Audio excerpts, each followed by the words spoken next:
오늘도 주의 전에서 또 각각의 처소에서 예배드리고 있는 모든 주의 사랑하는 성도님들, 하나님의 은혜와 사랑이 오늘도 예배 가운데 충만히 임하게 되기를 바랍니다. 오늘 우리에게 주시는 하나님의 말씀 보겠습니다. 로마서 12장, 신약성경 로마서 256면 로마서 12장 1절 2절 말씀 보겠습니다.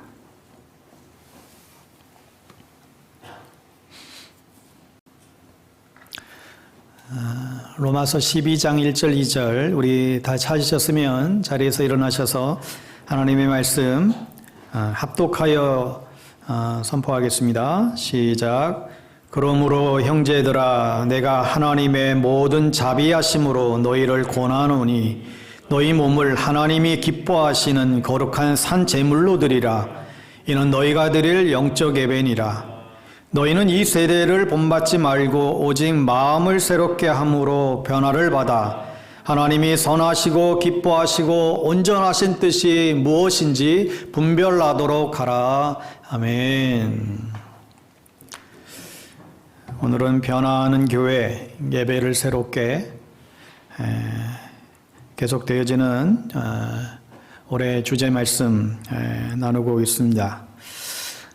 우리가 요즘 이른 아침 기도회에서 로마서 말씀을 지금 나누고 있는데요. 로마서는 딱딱한 호두처럼 껍질을 벗기면 벗길수록 그 안에 굉장히 심오한 진리의 말씀들이 담겨져 있습니다. 로마서는 총 16장으로 구성되어져 있는데 크게 두 부분으로 나눌 수 있습니다. 16장 마지막 인사말을 빼게 되면 1장부터 11장까지는 그리스도를 믿는다는 것이 무엇인가, 이 믿음의 본질에 대해서 소개하고 있고, 또 12장부터 15장까지는 그런 그리스도인들, 구원받은 하나님의 백성들은 어떻게 살아야 되는가, 이 삶의 문제에 대해서 아주 구체적으로 소개해 주고 있습니다. 오늘 읽은 본문은 그 갈림길에 있지요. 11장이 끝나고 12장으로 이렇게 넘어가는 이 믿음과 이 따름에 있어서 그 사이에서 오늘 제시되어지는 말씀입니다. 그게 어려운 내용은 아니지만 우리가 아는 것보다 사는 게 힘들고 믿는 것보다 그에 합당한 삶을 살아가는 것이 어려운 것이죠. 그래서 오늘 말씀도 우리가 들음에서 그치지 말고 우리의 삶 속에 작은 변화, 작은 실천이라도 해 나가야겠다라고 하는 그런 몸부림들이 우리 안에 있었으면 좋겠습니다. 그러지 않으면 그야말로 우리는 귀만 커지고 예수쟁이들은 입만 사러 말만 잘해 이런 비아냥을 받기가 십상일 것입니다. 오늘 로마서 12장 1, 2절은 특별히 복음에 기초한 신앙적인 그런 삶에 대해서 언급하고 있는데 이는 한 개인에게 쓴 편지가 아니라 당시 로마의 작은 믿음의 공동체, 교회를 향한 편지라는 사실을 우선 기억해야만 합니다. 오늘날 우리의 신앙이 너무 개인주의화되어서 서로의 신앙에 대해서 노터치하는 게, 신앙에 대해서 간섭하지 않은 게 마치 인격적인 것처럼 여겨지는 세상에 있습니다. 그러다 보니 서로가 서로에게 관심이 없습니다. 누군가에게 관심을 가지면 네가 뭔데 내 신앙에 이리라 저리라 하는 거야, 내 신앙 내가 알아서 해, 이런 반응이 돌아올 때가 있습니다. 이런 분위기들이 성도들이 서로가 각각의 개인주의와 신앙을 더욱더 만들어가는 것 같아요. 하지만 개인주의화된 신앙에 대해서 우리는 경계해야만 합니다. 적어도 나 혼자 가는 천국이라면 가지 않겠다, 나 혼자 가는 천국이라면 가지 않겠다, 이런 각오가 사실 필요한 거예요. 서로의 신앙에 대해서, 특별히 구원의 문제에 대해서 서로가 관심을 가지고 천국 백성으로 살아갈 수 있도록 도와주어야 됩니다. 이것이 마땅히 믿음의 공동체에서 해야 될 일이죠. 1절을 다시 보시면 그러므로 형제들아 내가 하나님의 모든 자비하심으로 너희를 권하노니 너희 몸을 하나님이 기뻐하시는 거룩한 산 제물로 드려라. 이것이 너희들의 영적 예배다. 너희 몸을 하나님이 기뻐하시는 거룩한 산 제물로 드려라. 여기서 이 몸은 우리의 이 육체를, 이 바디 육체를 가리키는 이 말이 아니라 우리의 삶을 뜻하는 단어입니다. 그러니까 우리의 전 존재, 우리의 몸과 마음, 전 인격을 표현하는 말이에요. 그러니까 우리의 모든 것, 우리의 시간, 우리의 물질, 우리의 재능, 우리의 자녀들, 내가 가진 꿈, 내가 가진 소망, 이 모든 우리의 삶 전체를, 전 존재를 통하여 하나님께 산 제물로 드리라는 말이죠. 우리 성도는, 신자는 이미 예수 그리스도의 핏값으로 새로운 생명을 이어받은 존재이기 때문에 어떤 종교적인 어떤 형식이나 장소, 특정한 시간에만 드려야 된다라고 하는 그런 예배와 제사가 아닌 살아있는 자신의 삶 전체를 하나님께 드리는 것이 이게 영적 예배라는 거예요. 여러분, 여기서 이 영적이라고 하는 것은, 이 영적이라고 하는 말은 아주 신령하고 뭐 어떤 영적이다 이런 뜻의 말이 아닙니다. 흔히 기도 많이 하고 성령 체험하고 뭐 이런 그런 사람들만 알 수 있는 뭐 그런 어떤 특별한 어떤 영적, 이걸 뜻하는 게 아니에요. 이 쪽쪽 좋아하시는 분들 계시잖아요. 잘 이해되지 않는 성경 구절이 나오면 이건 영적으로 풀어야 돼, 이런 거죠. 그래서 좀 모호한 말씀 나오면 이건 영적으로 풀어야 돼, 이런 분들에게 속으시면 안 됩니다. 여기서 영적이라는 단어는 헬라어로 로기코스라고 하는 단어예요. 이 로고스, 이 말씀 로고스의 형용사형이에요. 그러니까 논리적인 것을 뜻하는 이 로지컬의 이 단어가 여기에서 나왔습니다. 그러니까 이 영적, 이 로기코스, 이 단어는 원래 합당한, 합리적인, 바람직한 이런 의미입니다. 어떤 신비적인 그런 단어가 아니라는 거예요. 그러므로 1절을 다시 보시면, 그러므로 형제들아, 로마서 1장부터 11장까지 언급된 복음의 영광스러움을 너희들이 이제 깨달았다라고 한다면, 믿음의 본질을 너희들이 이제 알았다라고 한다면, 우리의 전 존재를 하나님이 기뻐하시는 산 제물로 드려라. 이제는 너희가 종교적인 어떤 형식적인 예배를 드리는 거기에 방점을 찍고 삶으로 드리는 너희 존재와 존재 방식을 통해서 하나님께 예배하는 그 예배야말로 바람직한 예배라고 말씀하고 있는 것이죠. 여기 보니까 전제가 있어요. 하나님이 기뻐하시는 예배라 그랬어요. 그러니까 우리가 가진 모든 것을 다 드린다 할지라도 하나님이 기뻐하지 않을 수 있는 예배가 있다는 것이죠. 여러분, 구약 성경에 보면 하나님의 이스라엘 백성들이 드리는 그 예배를 극도로 싫어하시고, 심지어는 너희들이 예배를 내가 혐오한다, 너희들이 드리는 예배가 예물이 역겹다라는 표현들이 종종 나와요. 언제 그런 표현들이 나올까요? 재물을 꼬박꼬박 갖다 바치면서 우리 주변에 있는 약자와 가난한 자들을 돌보지 않고, 그리고 사회의 정의와 공의에는 눈 감아버리고 불의에 동참하면서 예배를 드릴 때, 다른 사람들은 어떻게 살든지 상관없고 나만 좋으면 좋고, 나만 하나님께 나와서 열심히 예배 드리면 좋고, 그런 예배를 드릴 때 나는 너희들이 예배가 역겹다라고까지 하나님은 표현을 하셨어요. 이런 말을 들은 적이 있어요. 뻔한 예배를 드리면 뻔뻔해진다. 뻔한 예배를 드리면 뻔뻔해진다. 그렇죠? 뻔한 예배를 드리면 뻔뻔해지겠구나. 그 반대도 마찬가지예요. 뻔뻔해지면 뻔한 예배 드리겠구나. 이스라엘 백성들이 뻔한 예배를 드리고 나서 나 죄사함 받았다라고 생각하니까 뻔뻔해지고, 뻔뻔해져서 사회에 나가서 또 악을 행하고, 또 교회에 들어와서 뻔뻔한 얼굴로 와서 또 뻔뻔한 제사를 드리고, 이런 악순환을 반복을 하나님이 기뻐하실 리가 없지요. 사랑하는 여러분, 우리의 예배가 뻔한 예배가 되지 않게 되기를 바랍니다. 그렇다면 어떻게 하면 하나님이 기뻐하시는 합당한 바람직한 예배를 드릴 수 있을까? 하나님이 기뻐하시는 영적 예배에 대해서 구체적인 모습은 어떤 걸까? 여러분, 이것은 우리 교회를 향한 질문이기도 하지요. 어떻게 하면 복음으로 교회를 새롭게, 예배를 새롭게, 하나님이 기뻐하시는 예배를 드릴 수 있을까? 오늘 2절 말씀을 다시 보시면, 너희는 이 세대를 본받지 말고 그랬습니다. 이 세대는 어떤 물리적인 세계나 어떤 공간적인 세계를 의미하는 것이 아닙니다. 더 나아가서 어떤 시대를 뜻하는 말도 아닙니다. 이 세대란 예수님이 말씀하신 공중권세의 잡은 자, 사단과 악한 세력을 의미하는 단어예요. 부연하자면 이 세대는 예수 그리스도가 통치하는 하나님의 나라와 반대되는, 아니 오히려 하나님의 나라를 역행하고 하나님의 나라에 대해서 대항하는 어떤 적대적인 세력이나 세대를 통칭하는 그런 단어이죠.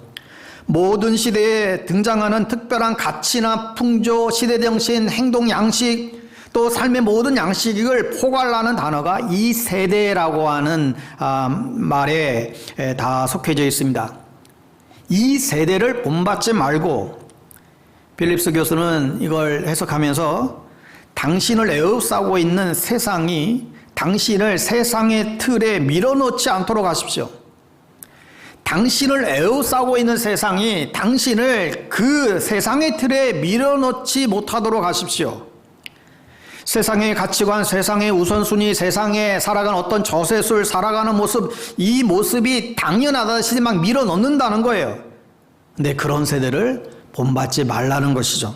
그 틀에 갇히지 말아라. 자유한 하나님의 백성답게 살아야 되는데 하나님의 백성들이 왜 세상의 틀에 갇힌 채 그 모습대로 살아가고 있는가 생각하라. 복음 안에 뿌리를 내리고 우리가 살아가고 있는지 점검하라는 거예요. 본받지 말고, 이 본받는다라는 말은 마치 붕어빵을 찍어내는 것과 같습니다. 와플 기계에 밀가루를 반죽해서 넣으면 똑같은 형태의 와플이 이제 찍어 나오잖아요. 이게 본받는다는 의미예요. 세상은 우리에게 충동질하고, 세상은 우리에게 위협하고, 때로는 위기감을 막 조성하기도 하죠. 요즘 같은 세상에 그렇게 살면 안 돼. 애들 그렇게 가르치면 안 돼. 이제 어릴 때부터 영어 유치원도 보내고 여기도 보내고 애들 학교 이렇게 하고 재테크는 이렇게 해야 되고 이제는 집장만도 좀 해야 되고, 수많은 세상의 소리들이 우리 주변에 오고 가죠. 이에 바울 사도는 로마 성도들에게 너희들 압도당하지 말라고, 세상의 가치관에 물들지 말라고, 너희는 이 시대의 문화와 행동 양식에 있어서 빚어지지 말라고 지금 권면하는 거예요. 지난 주일에 세상에 물들지 말고 복음으로, 거룩으로 세상을 물들이라고 하는 말씀을 나누는데 어쩌면 같은 의미의 맥락의 말씀이죠. 우리는 복음에 기초한 삶을 살아가야 한다는 거예요. 이게 그리스도인의 모습이라는 것입니다. 세상의 가치관과 처세설과 우선순위의 틀에 우리를 거기에 맞춰서 살아가지 말고, 우리는 하나님의 복음 안에서 새롭게 지음받은 피조물이니 그분의 생각과 그분의 마음과 그분의 뜻을 쫓아서 살아가야 한다는 것이죠. 본받지 말라. 세상이 찍어낸 것 같은 똑같은 사람으로 살아가지 말아라. 생각 없이 그저 따라가지 말아라. 여러분, 그런데 이게 쉽지가 않습니다. 돈 버는 것도 쉽지 않고요. 돈 쓰는 것도 쉽지 않아요.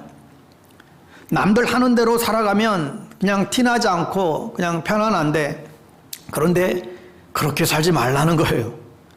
그리스도인들은 다른 정신을 가지고 살라네요. 적어도 그리스도가 내 안에 있고 예수의 생명이 가지고 살아가는 사람이라고 한다면 그렇게 살지 말라는 거예요.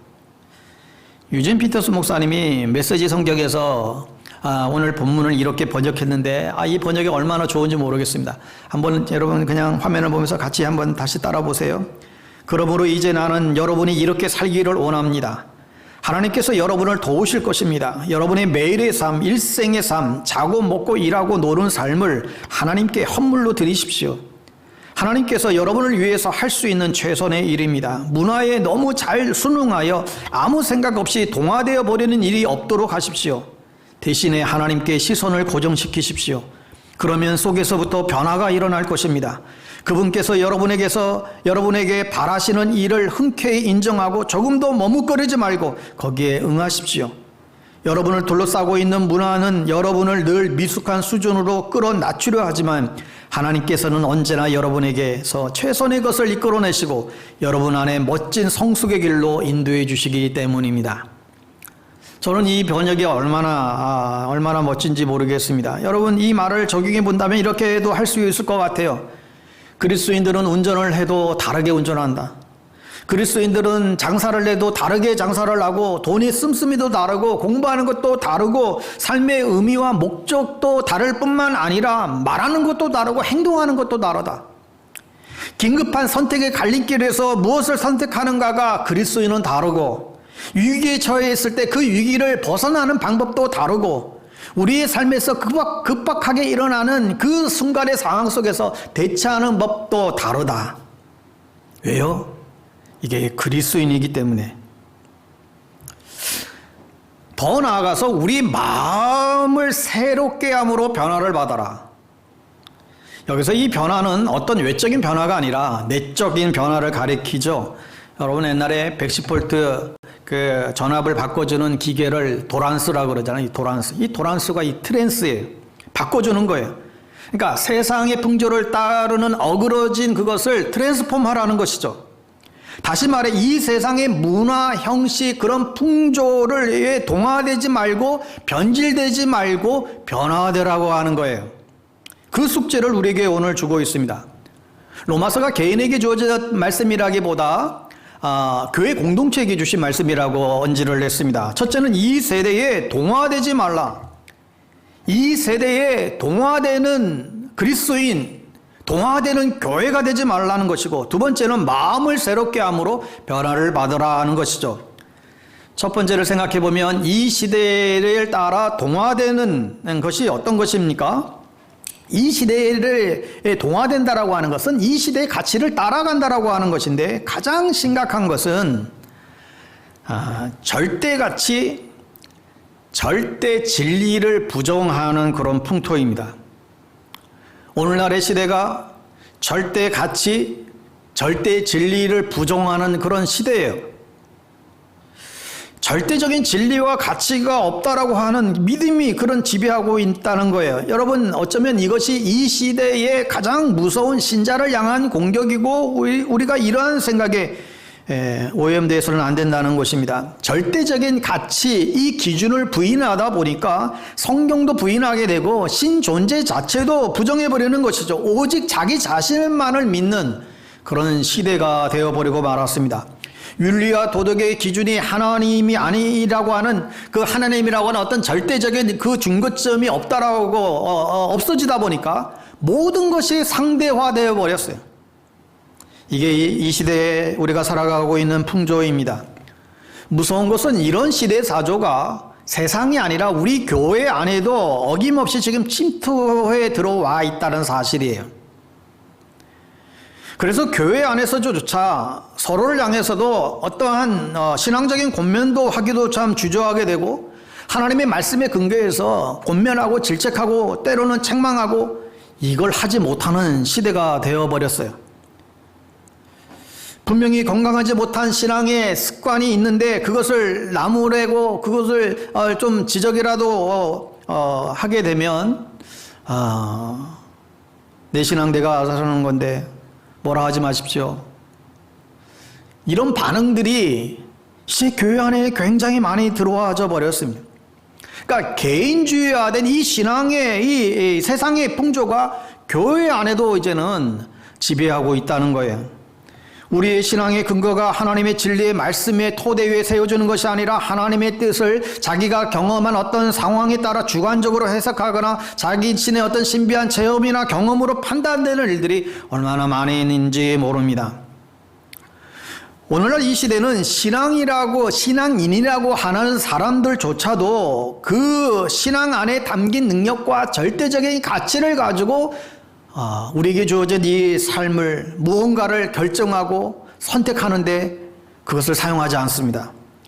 배우자를 결정하거나 또 직업을 선택하거나 재정을 사용함에 있어서 사람들과의 관계를 맺음에 있어서 모든 것을 결정하는 기준은 자신의 안락과 행복한 삶에 맞춰져 있어요. 자신의 안락과 행복한 그 삶, 그것을 추구하는 차원에서 모든 결정들이 이루어지지, 내가 하나님이 지금 존재하고 계시고 하나님이 심판대 앞에 우리가 설 것이고 하나님의 백성으로서의 그 구별된 삶과 하나님 나라의 복음에 대한 가치관을 가지고 우리의 삶의 문제들을 선택하지 않는다라고 하는 거죠. 복음의 가치가 우리의 일상의 삶을 지배하지 못하고 있다는 거예요. 하여 눈에 보이는 것 말고 보이지 않는 하나님과 그 영광의 나라를 위해서, 하나님의 말씀의 그 초월적인 가치와 그 진리의 그 내일을 위해서 자신의 행복을 기꺼이 내어드리는 사람들이 교회 안에도 점차 사라지고 있다는 것입니다. 정말 절대적인 진리, 하나님의 말씀을 부여잡고 정말 생명을 내거는 사람들이 사라지고 있다는 거예요. 이게 오늘날 우리 교회의 슬픔이고 오늘 이 시대의 슬픔이라고 생각합니다. 또한 세상의 성공주의, 물질주의, 이걸 교회가 따라하는 것이죠. 세상에 동화되지 말아라. 세상의 물질주의와 성공주의를 따라가지 말아라. 예를 들어서 수능시험을 앞두고 있다면 전국에 있는 사찰과 교회들은 저마다 우리 자녀들이 경쟁에서 이기도록 공양을 하고 특별 기도회를 엽니다. 난리도 아니죠. 그러니까 이 세상의 성공과 출세 지향주의에 대해서 교회가 저항하도록 가르치는 것이 아니라 우리 아이들도 세상의 경쟁에서 이기는 우리 아이들이 다 되게 해주세요.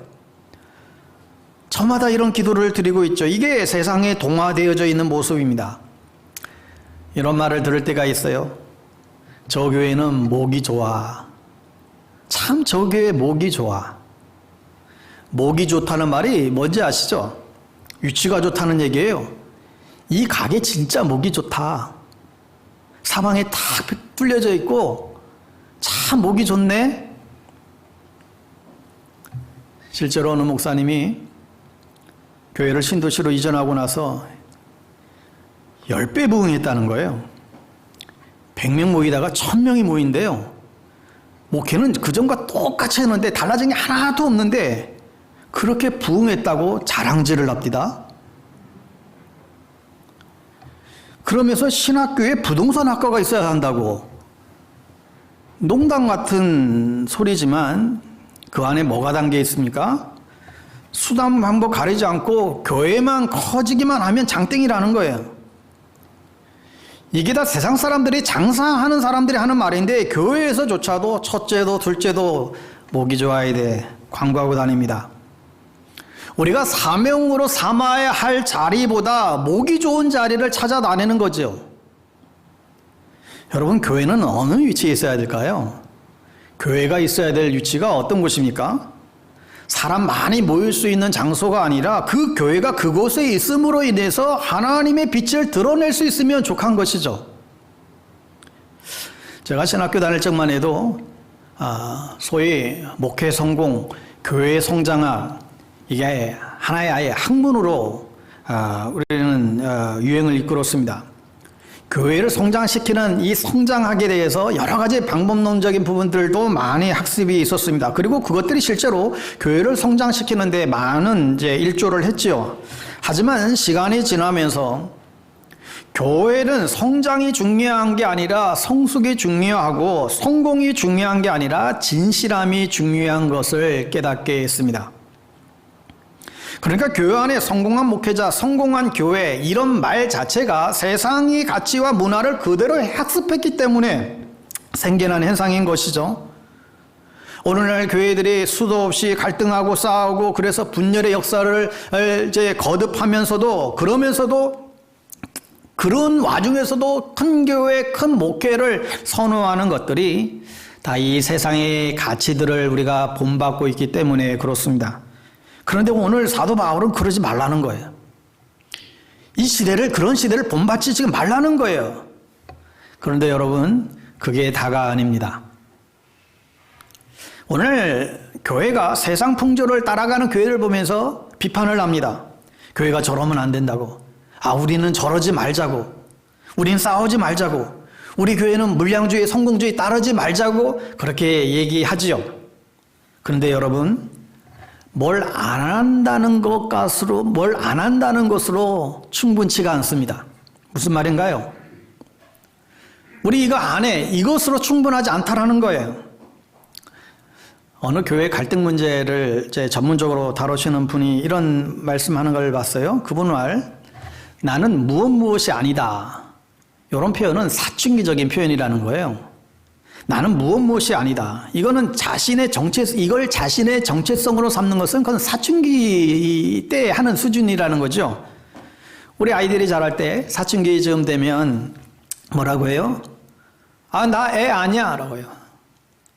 나 애 아니라고. 그러면 뭔가 책임을 또 지으려고 하면 나 아직 어른 아니야 또 이럽니다. 그러니까 사춘기에 접어들면서 자기를 드러내는 표현이 나 애가 아니야 라는 거예요. 난 애가 아니야. 난 어른이 아니야. 난 엄마 아빠가 아니야. 나는 아니야. 이게 사춘기 수준의 표현 방식이라는 거예요.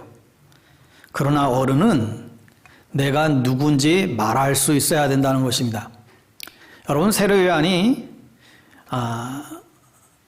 광야의 들판에 나타났을 때 너 누구냐고 했을 때 나는 그리스도가 아니다, 엘리야가 아니다, 나는 선지자가 아니다, 그러면서 이어지는 말씀이 나는 주의 길을 곧게 가라고 하는 광야의 소리다라고 분명하게 자신의 정체성을 얘기하죠. 사랑하는 성도 여러분, 우리는 어떤 교회인가요? 여러분은 어떤 성도인가요? 누군가가 당신은 어떤 교회 다니세요? 라는 이 말에 여러분은 뭐라고 대답할 수 있겠습니까? 우리 교회는 이제 안 싸워요. 이게 우리 교회의 정의인가요? 우리 교회는 봉사 강요 안 해요. 이게 우리 교회에 대한 설명인가요? 우리 교회는 밥 안 해요. 밥하느라 식당에서 서로 싸우고 난리인데 우리 교회는 밥 안 해요. 우리 교회는 건축 헌금 이런 거 없어요. 우리 교회는 뭐 임직할 때 헌금하라고 하지 않아요. 안 해요. 우린 그런 교회 아니에요. 다 좋을 수 있습니다. 여러분, 그런데 여러분, 뭘 안 한다라고 하는 게 우리가 누구인지 설명해 줄 수 있을까요?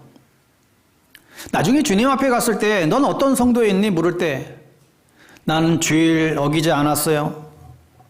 난 여러 가지 유행적인 것들을 따라 하지 않았어요. 전 나쁜 짓 하지 않았어요. 난 횡령 안 했어요. 이런 걸로 설명이 충분할까요? 우리 교회는 갈등의 소지가 있는 것들은 아예 안 했어요. 라고 대답한다면 그러면 너희는 뭘 했니? 주님께서 되묻지 않겠어요? 그럼 뭘 했니? 오늘 본문은 우리에게 이러한 시대 정신과 세상 풍조에 동화되지 말라고 말씀하고 있죠. 교회가 이 시대가 추구하는 삶을 저항하지 않고 따라 살면 안 된다는 거예요. 그러나 거기에서 멈추면 안 됩니다. 동화되지 않는 것에 만족하지 말고 변화를 받으라고 말하는 거예요. 변질되지 않는 것으로 만족하지 말고 변화되라는 거예요. 거기까지 가야 하나님이 기뻐하시는 산 예배, 영적 예배가 될 수 있다는 것입니다. 그런데 문제는요, 교회만큼 변화를 싫어하는 공동체가 없다는 거예요. 제가 예전에 40대 목사님들만 모인 그 모임에 참여한 적이 있었어요. 40대 담임 목사들이에요. 40대의 담임 목사들. 그래서 서로 이제 목회 애로사항들을 나누는데, 40대 담임 목사로 청빙대 목사님들의 가장 많은 애로사항이 이제 똑같았어요. 아주 이제 고령화된, 아주 오래된 전통적인 교회에서 이제 젊은 40대 목사님을 담임으로 청빙을 했어요. 젊은 담임 목사를 청빙한 이유가 뭐겠습니까? 이제 오래된 우리 교회에 이제 새로운 변화를 이제 요구하는 것 아니겠어요? 그렇죠. 그러지 않았으면 왜 젊은 목사를 모셨겠어요?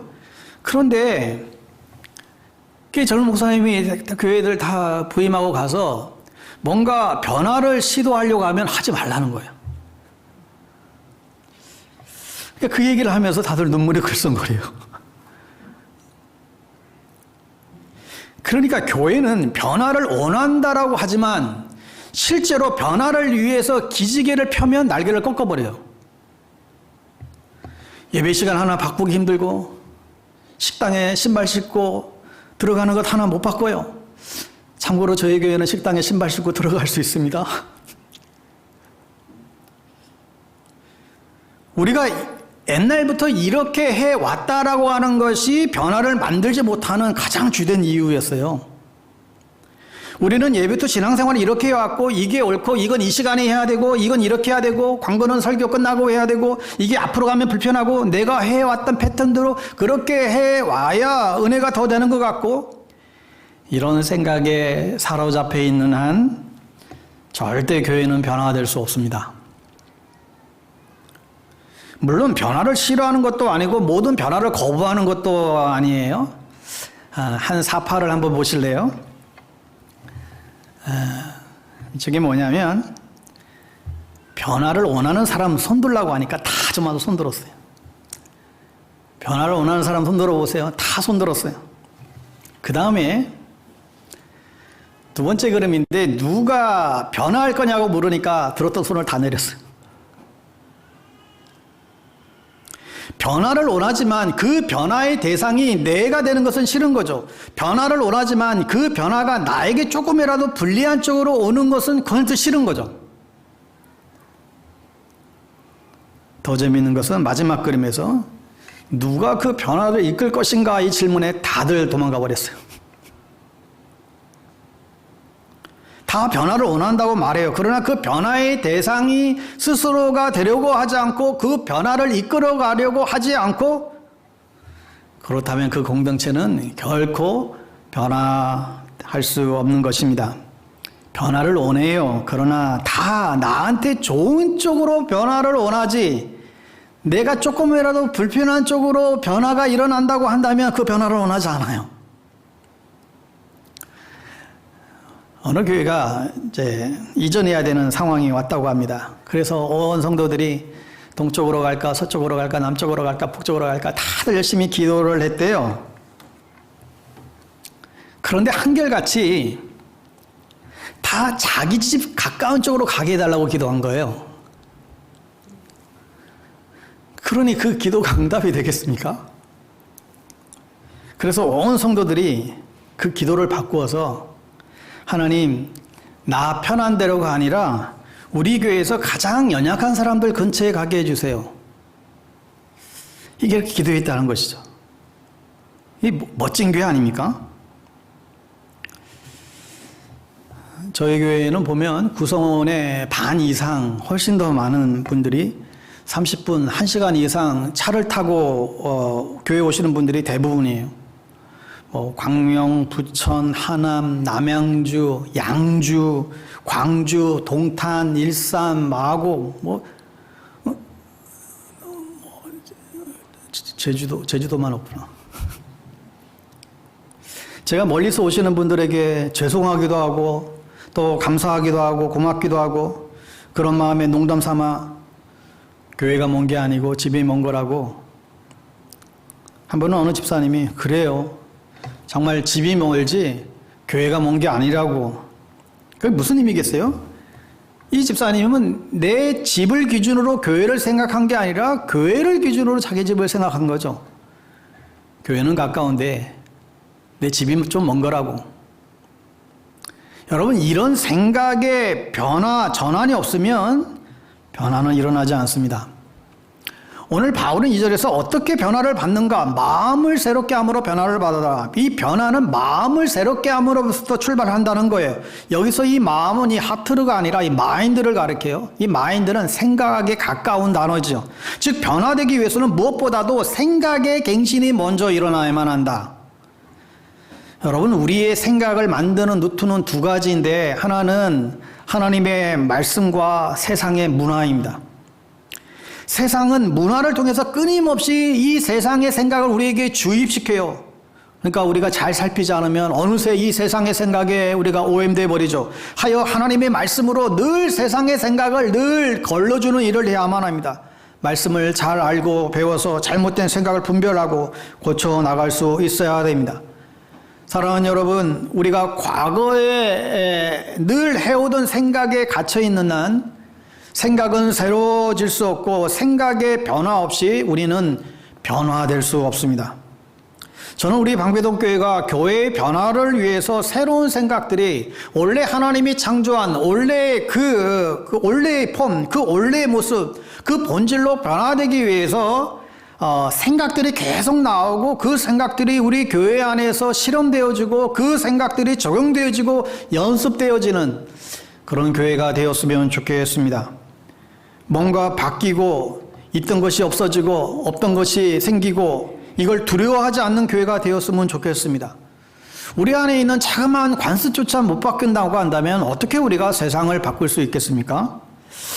저는 앞으로 하나님께서 저희 교회를 어떻게 사용하실까 이런 생각하면 가슴이 벅차오르기도 하고 또 동시에 우리 성도님들이 한 마음으로 잘 따라와 줘야 될 텐데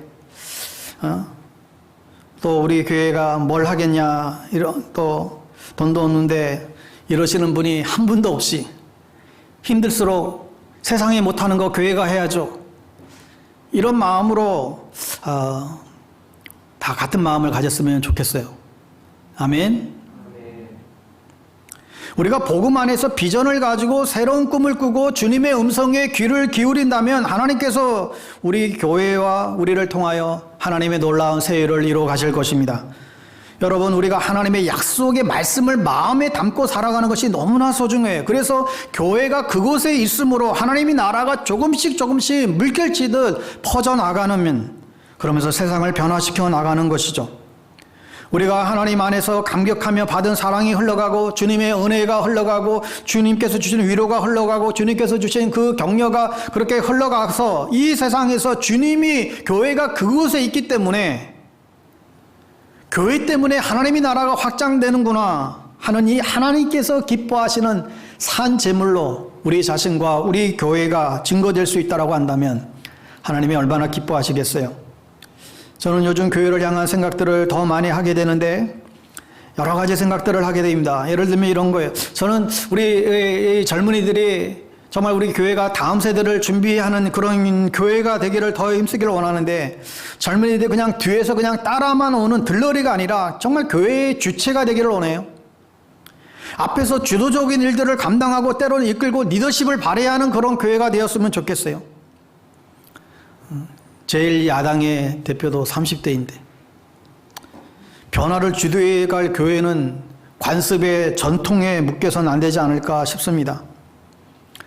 보통 목사가 청빙받고 나면 3년 동안은 아무것도 하지 말아라, 그런 선배 목사님들의 말이 있습니다. 그게 옳은 일이든 그런 일이든 3년 안에는 갈등이 일어나니까 하지 말래요.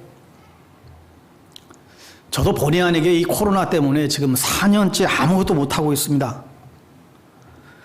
혹도 아무것도 안 했다고 하니까 진짜 목사가 아무것도 안 하고 밥만 축내나 오해하실 분이 있을 것 같아서 첨언하면, 기도를 쌓고 교회를 바른 말씀으로 세우려고 애써 왔지만 어떤 외적 변화를 추구하는 일에는 자제해 왔다는 말이죠. 그러나 이제 점차 기지개를 펴고 변화를 위한 몸부림을 치게 될 것입니다. 자주 언급하지만 가만히 있으면 제자리가 아니라 후퇴하고 퇴색될 수밖에 없기 때문입니다. 아무것도 안 하고 있으면 그냥 현상 유지가 아니라 먼지가 쌓이고 퇴보하는 거예요. 변하지 않으면 변질되기 쉽기 때문에 그런 거예요. 우리가 변화를 향해서 몸부림치지 않으면 금세 곰팡이 생기고 금세 변질됩니다. 여러분, 지금 우리 교회가 어떤 교회인가 물으면 혹 선뜻 대답하지 못할지 모르겠습니다. 그러나 앞으로 우리가 어떤 교회가 되기를 원하는가 물으면 우리는 할 말이 있죠. 모든 성도들을 복음으로 양육해서 교회를 성숙하게 하고 그 말씀에서 발견된 하나님 나라의 가치를 일상에서 적용해 나가고, 그래서 세상의 작은 한 모퉁이라도 하나님 나라로 변화시켜 나가는 그런 제자 공동체로 만들어가는 것. 더 줄이면 예수 잘 믿고 예배 잘 드리는, 그래서 세상 속에서 참된 예배자로 살아가게 하는 것. 하나님 나라의 선한 영향력을 세상 가운데에 끼치며 살아가게 하는 것. 그게 우리의 교회의 비전이고 소망인 것이죠. 여러분, 이것이 저 혼자만의 꿈이 아니라 저와 여러분 우리 모두의 꿈이 될 수 있게 되기를 정말 바랍니다. 이 꿈을 위해 이 세대를 본받지 말고 오직 마음을 새롭게 함으로 변화를 받아 하나님이 선하시고 기뻐하시고 온전하신 뜻이 무엇인지 분별하도록 하라고 바울은 권면하고 있습니다. 여기서 이 분별하라고 하는 말은 하나님의 말씀이 진리임을 너희들의 삶을 통해서 입증해 보이라는 거예요. 특별히 당시 로마에는 독특한 풍조가 있었는데 황제를 신으로 숭배했습니다. 황제를 신으로 숭배하는 로마 시민들에게는 빵과 포도주가 매일 무료로 제공이 되었지요. 식민지에서 거둬들인 세금으로 로마 시민들은 일도 하지 않고 먹고 마시며 즐겼습니다. 원정극장에서 연극을 보고 음악을 감상하고 때로는 검투사들의 그 경기를 관전하기도 했습니다. 로마인들은 스스로를 문화인으로 여기고 로마인이 아닌 다른 민족들은 다 야만인 취급했지요. 그러니 그 당시 전 세계 사람들은 로마 시민이 되는 게 꿈이었어요. 그리고 그들은 또 로마 시민은 자부심을 갖고 살았습니다. 그게 바로 그 시절의 시대의 풍조였습니다. 반대로 주님을 따르는 길은 십자가의 길이었습니다. 자신들이 자주 가던 그 원형 극장에서 사자의 바위로 던져지는 길이었습니다. 편안한 집을 떠나서 지하 공동묘지에서 예수를 섬기는 길이었습니다. 하지만 우리가 따라야 할 길은 넓은 길이 아니라 이러한 좁은 길이죠. 세상의 풍조를 여러분 따라가지 마십시오. 불신자들의 잘남을 부러워하지 마십시오. 남들과 같이 살면, 남들과 똑같이 살아가면 좀 편할지 모르겠지만 그러나 반드시 그 길은 멸망의 길입니다. 사랑하는 여러분, 그리스도인은 누구인가요? 자신의 삶의 문을 예수 그리스도께 활짝 열어드린 사람이 그리스도인이죠. 내 생각에 닫혀 살지 않겠다는 거예요. 내 경험으로 살지 않겠다는 것이죠. 내 목적과 내 뜻에 갇혀 살지 않겠다는 거예요. 예수 그리스도 그분의 뜻과 그분의 마음과 그분의 생각과 그분의 말씀대로 내가 살아간다면 지금 내가 완성되려고 하는 나의 인생보다도 더 가치 있는 삶을 살아갈 수 있다라고 하는 그 확신 가운데에 예수 그리스도께 마음의 문을 활짝 열고 주여 오시옵소서, 주의 말씀을 듣겠습니다. 그 말씀대로 살아가려고 애쓰겠습니다. 고백하며 나가는 것이 그리스도인이죠. 그분으로 인해서 변화의 새로운 삶을 살겠다라고 하는 이 결단이 없이는 우리는 참된 그리스도인이 길을 걸어갈 수가 없게 됩니다. 여러분, 새겨 들으십시오. 그리스도인이 된다는 것과 그리스도인으로 사는 것은 별개의 문제예요. 그리스도인이 되는 것과 내가 참된 그리스도로 살아가는 문제는 다른 얘기입니다. 단지 믿음을 고백했다고 해서 신자가 저절로 되는 것이 아니라 세상 속에서 하나님 나라의 가치를 가지고 복음의 진리를 가지고 예수 그리스도를 따르는 삶에 있습니다. 삶의 모든 순간에 하나님의 말씀을 붙잡고 살고자 몸부림치는 사람들이 극적인 상황에서도 주님 앞에 순종할 수 있다는 사실을 기억하십시오. 자신의 이권과 자신의 안위에 조금이라도 문제가 생기면 손해를 보는 일이 생기는 순간 계급품을 울며 저주하며 떠나는 사람들도 많이 봤습니다. 주 안에서 사랑하는 성도 여러분, 우리가 그리스도인답게 살아가려는 이 노력이 없이는 하나님이 우리를 통해서 이루시고자 하는 일도 이루어질 수 없고 우리는 허약하고 빈약한 영혼으로 살아갈 수밖에 없을 것입니다. 이렇게 하지 않으면 도태될 것 같고 이렇게 살지 않으면 이 시대에 낙오될 자가 되는 것 같은 그런 압박과 이 세상의 풍조에 저항하고 남들이 뛴다고 같이 조급해하지 말고 주님의 길을 묵묵히 따르는 한 사람, 한 교회 공동체를 통해서 주님의 나라는 이 세상 가운데에 전진해 나간다는 사실을 기억하시기를 바랍니다. 그래서 우리는 하나님께 기도해야 합니다. 주님, 주님의 자녀로 예수 그리스도를 믿는 하나님의 자녀로 살아가겠습니다. 주님 도와주십시오. 우리에게 힘을 주십시오. 그래서 이 땅에서 하나님의 자녀답게 하나님의 백성답게 살아갈 수 있는 그 은총과 권능을 우리 가운데 허락해 주십시오. 이것이 우리의 평생의 기도 제목이 되기를 바랍니다. 기도하겠습니다. 하나님 아버지, 오늘도 우리에게 주신 말씀을 가슴에 새기고 주님 주신 말씀대로 살아갈 수 있게 되기를 주님 도와주시기를 원합니다. 편하고 넓은 길을 다니고 살았던 저희들을 불쌍히 여겨 주시옵소서.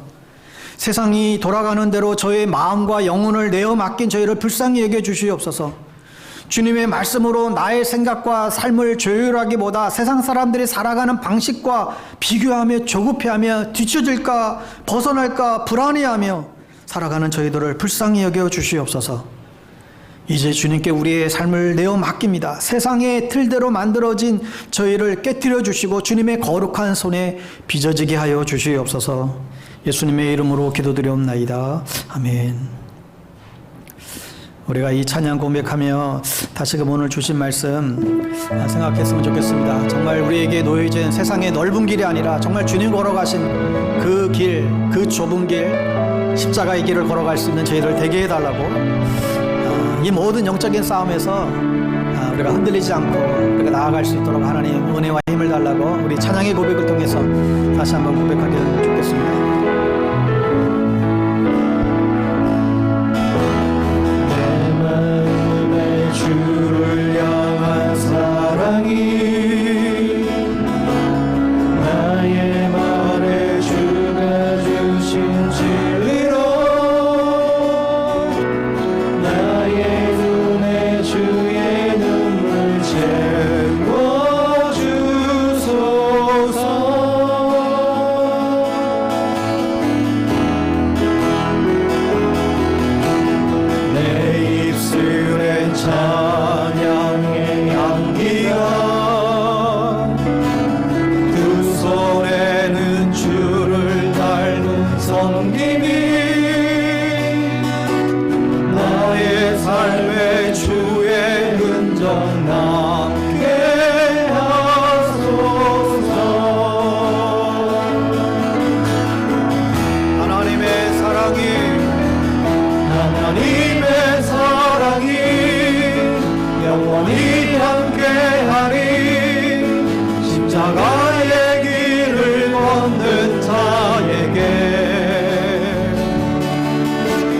순교자의 삶을 사는 이에게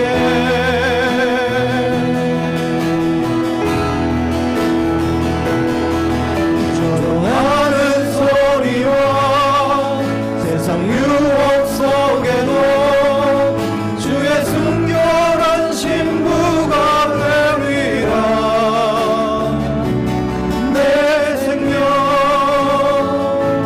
주님께 드리리. 내 마음에 주를 향한 사랑이 내 마음에 주를 향한 사랑이 나의 말에 주가 주신 진리로 나의 눈에 주의 눈물 채워주소서.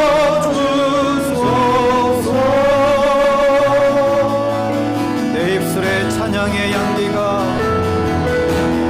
내 입술에 찬양의 향기가 두 손에는 주를 닮은 섬김이 나의 삶에 주의 흔적 남게 하소서. 하나님의 사랑이 하나님의 사랑이 영원히 함께하리. 십자가의 길을 걷는 자에게 순교자의 삶을 사는 이에게 조롱하는 소리와 조롱하는 소리와 세상 유혹 속에도 주의 순결한 신부가 되리라. 내 생명 주님께 드리리. 하나님의 사랑이 하나님의 사랑이 영원히 함께하리. 십자가의 길을 걷는 자에게 순교자의 삶을 사는 이에게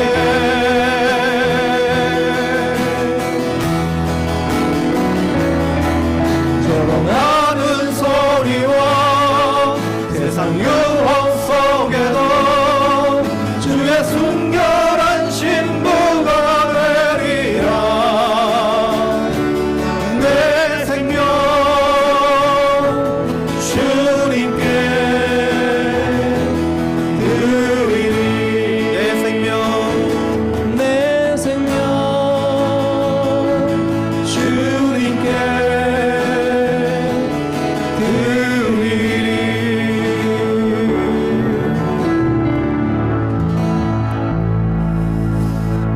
사랑하는 여러분, 어느 시대보다도 하나님의 백성들이 하나님의 말씀에 순종하며 하나님의 백성답게 살아가야 될 때입니다. 우리의 삶이 복음 안에서 다듬어지고 변화될 수 있도록 정말 예수 잘 믿어 이 땅에서 하나님의 나라를 이루어갈 수 있도록 이 세대를 본받지 말고 변화된 예배자의 삶, 변화되는 교회가 되어줄 수 있도록 이 시간 오늘 주신 말씀 기억하시면서 우리 함께 기도하기를 원합니다. 주님, 하나님 그러한 주님께서 합당한 그런 예배자의 삶, 영적인 예배를 올려드리는 이 세상을 변화시켜 나가는 그런 주체로서 살아가는 저희들 되게 해달라고 우리 주님 앞에 함께 기도하기 원합니다. 기도하겠습니다. 하나님 아버지, 하나님 우리 안에 참된 변화가 일어나게 되기를 소망합니다.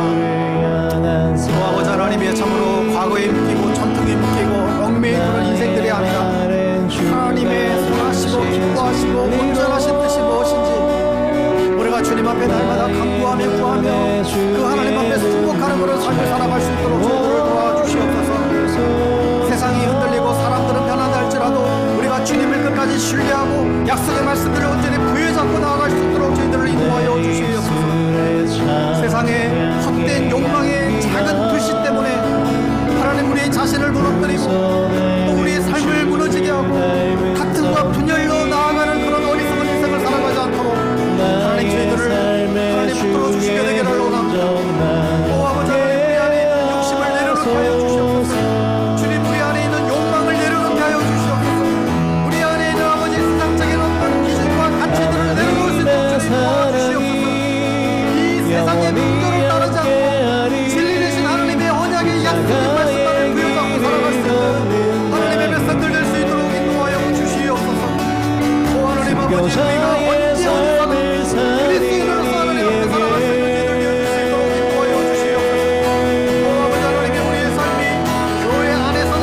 조롱하는 소리와 세상 유혹 속에도 주의 순결한 신부가 되리라. 내 생명 하나님의 사랑이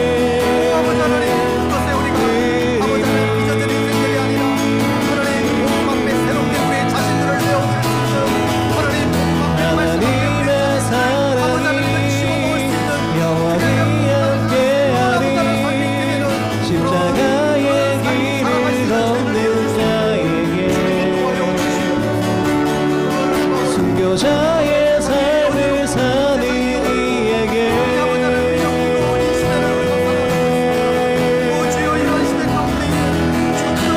결혼하는 소리와 세상 유혹 속에도 주의 순결한 신부가 되리라. 내 생명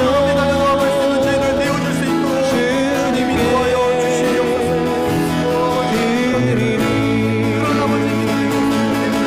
드리리. 하나님의 사랑이 영원히 함께하리. 십자가의 길을 걷는 자에게 순교자의 삶을 사는 이에게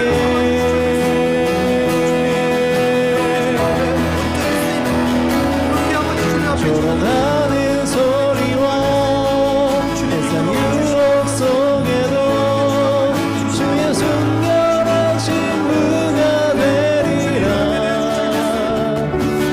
내 생명 주님께 드리리. 하나님의 사랑이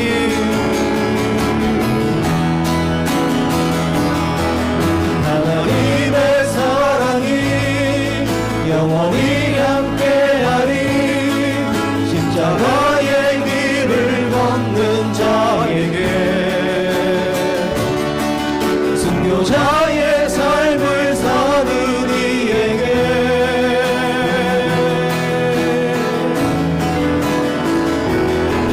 조롱하는 소리와 세상 유혹 속에도 주의 순결한 신부가 되리라. 내 생명 주님께 드리리.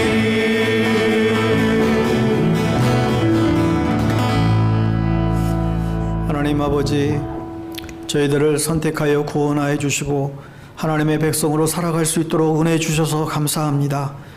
하지만 여전히 세상의 가치와 풍조 속에 휩싸여 살아갈 때가 많습니다.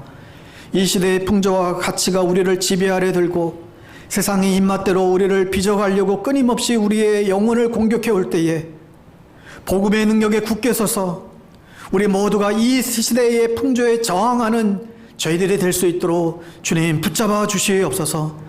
세상은 돈의 권세로 돈이면 모든 게 가능하다고 우리를 찍어 누릴 때라도 실제적으로 복음의 능력을 붙잡고 하나님의 나라를 세워가는 저희들 되게 하여 주시옵소서. 힘들고 어려운 현실, 고난의 어둠을 이기신 주님처럼 우리도 십자가의 길을 따름으로 진정한 승리를 거두는 하나님의 백성들 되게 하여 주시옵소서.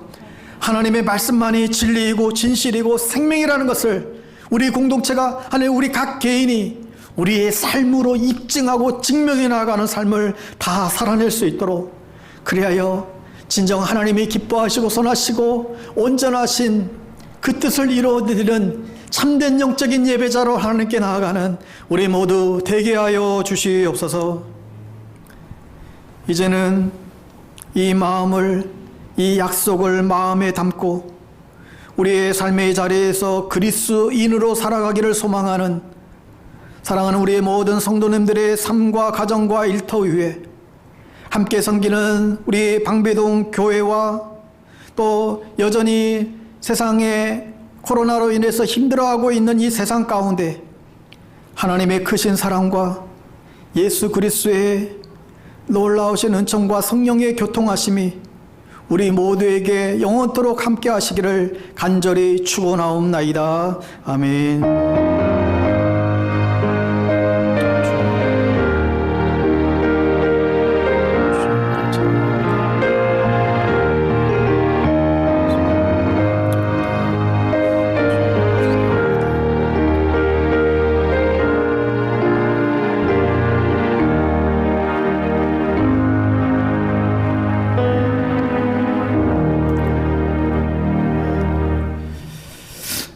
오늘 예배를 마쳤습니다. 오늘도 가정에서 또 예배드리는 분들 특별히 주 안에서 문안을 드립니다. 오늘 또 한 주간도 믿음 안에서 승리하고 참된 그리스도인으로 살아가는 저와 여러분 다 될 수 있기를 바랍니다. 안녕히 돌아가십시오.